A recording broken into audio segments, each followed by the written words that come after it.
Saudara, keprihatinan terhadap kandungan mata pelajaran Pendidikan Perwatakan dan Kewarganegaraan CCE berkaitan konflik Israel-Hamas baru-baru ini memberi Kementerian Pendidikan satu pelajaran berharga, buruknya padah yang timbul akibat gambaran yang mengelirukan di ruang siber. Berucap di Parlimen hari ini, Menteri Pendidikan Chan Chun Sing menambah bahawa Singapura harus berwaspada terhadap campur tangan dari luar yang boleh menjejas perpaduan di negara ini. Satu slide CCE yang dipetik di luar konteks memberi gambaran keliru seolah-olah sekolah-sekolah di Singapura memberitahu para pelajar bahawa konflik Israel-Hamas hanya bermula pada 7 Oktober tahun lalu. Ini memberi andaian bahawa pemerintah adalah pro-Israel dan berpihak. Namun menurut Encik Chan, slide sebelumnya jelas menekankan sejarah konflik itu yang panjang, kompleks dan ganas. Tegas beliau, ini menunjukkan yang Singapura tidak boleh memandang remeh kerosakan yang boleh timbul akibat gambaran yang mengelirukan. This is indeed a sobering reminder that in the online space, it is not always easy to separate those who question the material with well-meaning intentions from those who join the fray with ulterior intent to stir up negative emotions on an already sensitive topic. Encik Chan turut memberi amaran mengenai potensi campur tangan pihak luar. Semua pihak perlu terus berwaspada agar tidak menjadi mangsa usaha membangkitkan kemarahan umum. Some external online parties have taken an active interest in our discussions. Some show no hesitation to join in the discussions and add their comments to incite anger and unhappiness. Yet others try to play on Singaporeans' conscience to adopt their positions. It is not difficult to guess the agenda of these external parties. We have to be careful to not fall prey to their attempts to rile up our people and undermine our cohesion. Menjawab permintaan agar kandungan pelajaran CCE tersebut didedahkan kepada orang ramai, Encik Chan berkata langkah tersebut tidak berlaku adil kerana tidak mencerminkan cara sebenar pelajaran tersebut diterapkan. Guru-guru juga mengubah suai sukatan pelajaran berdasarkan umur dan keperluan para pelajar. No matter how we try to make the slides public or available, if it's done selectively without interpretation, we will still come back to the same issue. And every teacher must know their own students to customize their teaching accordingly. So it is not a one-size-fits-all. But yet, at the same time, we must protect our teachers to not have them subject to the pressures from all different sources to change the material according to their versions of the event. So we find a balance between these two. Kementerian Pendidikan MOE akan meningkatkan usaha bagi membantu kanak-kanak daripada keluarga berpendapatan rendah mendapatkan permulaan yang lebih cerah. Pada suku keempat, pihak MOE akan melanjutkan subsidi tambahan untuk yuran tadika kepada isi rumah dengan pendapatan sehingga $6,000 sebulan. Isi rumah dengan pendapatan $3,000 ke bawah pula hanya perlu bayar yuran serendah $3 sebulan di tadika MOE dan K-Care. Kita mempunyai visi untuk membangunkan sebuah Singapura yang inklusif di mana kita menerima dan menghargai sumbangan setiap warga Singapura. Lantas, kita harus meneruskan usaha untuk memenuhi keperluan pelajar yang pelbagai dan menyediakan lebih banyak laluan di mana potensi setiap pelajar dapat digilap sebaik mungkin. Semasa berucap di Parlimen, Menteri Kedua Pendidikan Dr. Muhammad Maliki Osman berkata, usaha akan terus dilakukan bagi meningkatkan minat pelajar terhadap bahasa ibunda, memadangkan penggunaan bahasa Inggeris yang begitu meluas dalam masyarakat. Menurut Dr. Maliki, Jawatan Kuasa Pembelajaran dan Penggalakan Penggunaan Bahasa Ibunda membelanjakan sekitar $5 juta setiap tahun untuk menggalak penggunaan bahasa ibunda di sini. Antaranya, satu peraduan baru bakal dianjurkan tahun ini untuk para pelajar di peringkat sekolah menengah. Inisiatif ini merupakan usaha lanjutan kepada kejayaan kuis cepat tepat untuk peringkat sekolah rendah yang telah pun diusahakan. Peraduan baharu ini bertujuan untuk menggalakkan penggunaan bahasa Melayu melangkaui bilik darjah dan meningkatkan minat terhadap budaya dan sastra Melayu. Kami akan terus menyediakan pembelajaran bahasa Melayu yang lebih melibatkan atau engaging di dalam dan di luar sekolah. Dan turut diumumkan di Parlimen siang tadi, saudara, gaji para guru serta pembantu guru di sekolah-sekolah pendidikan khas atau SPED akan dinaikkan. Pemerintah akan tingkatkan pembiayaan kepada sekolah-sekolah itu secara berperingkat dengan kenaikan gaji dilaksanakan antara tahun ini dengan 2026.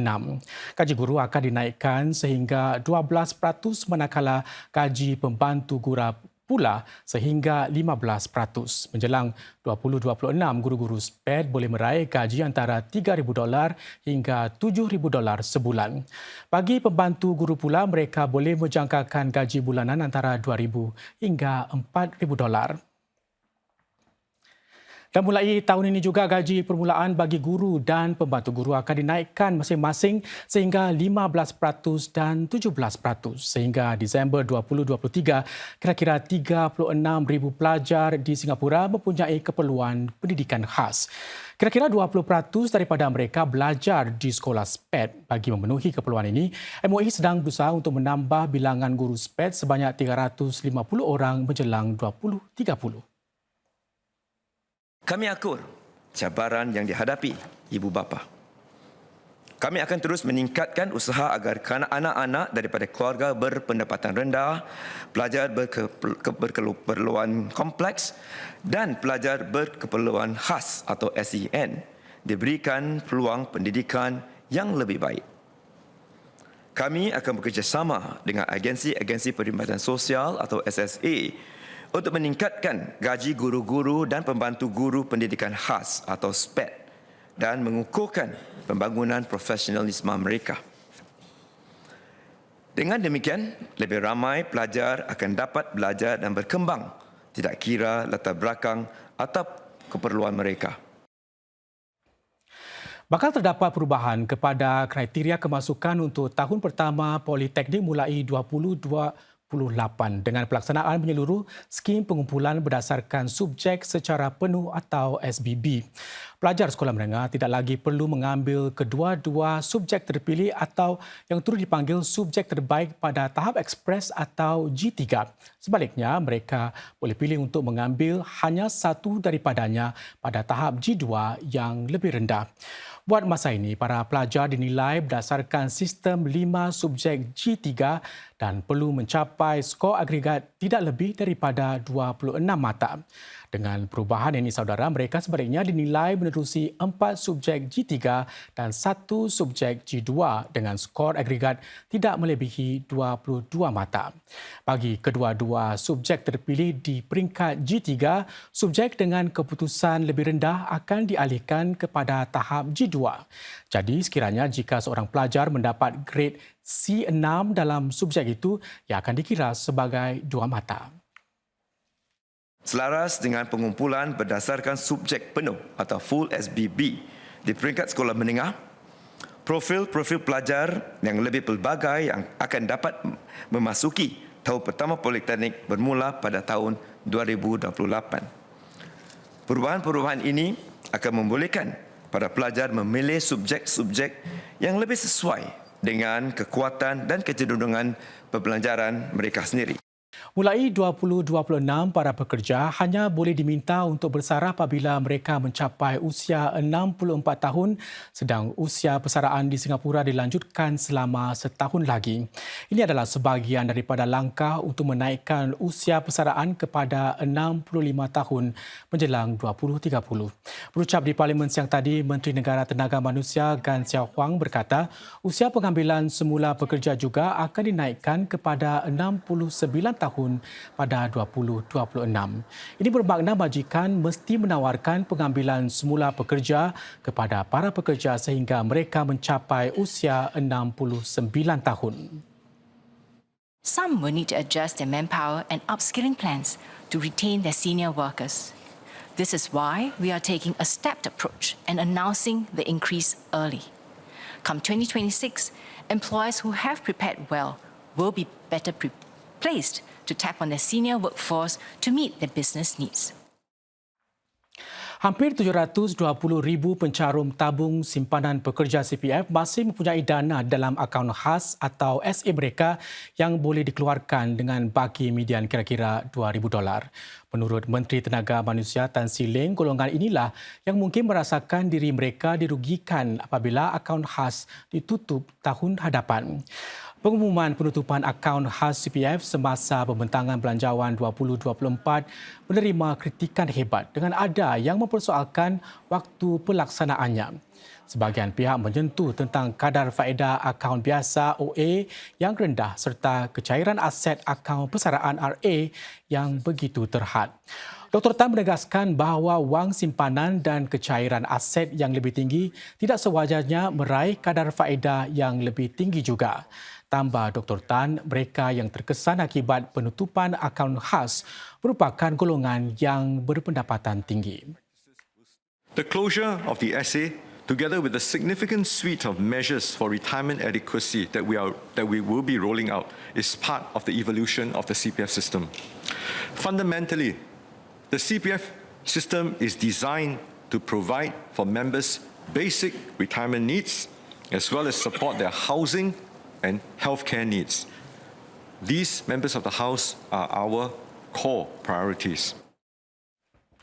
Menyentuh mengenai model gaji progresif atau PWM untuk golongan pekerja bergaji rendah, Menteri Negara Kanan MOM Zaki Mohamad berkata sekitar 155,000 pekerja di 9 sektor pekerjaan setakat ini sudah dilindungi oleh PWM. Ini sekitar 5 kali ganda lebih tinggi berbanding jumlah pada 2020.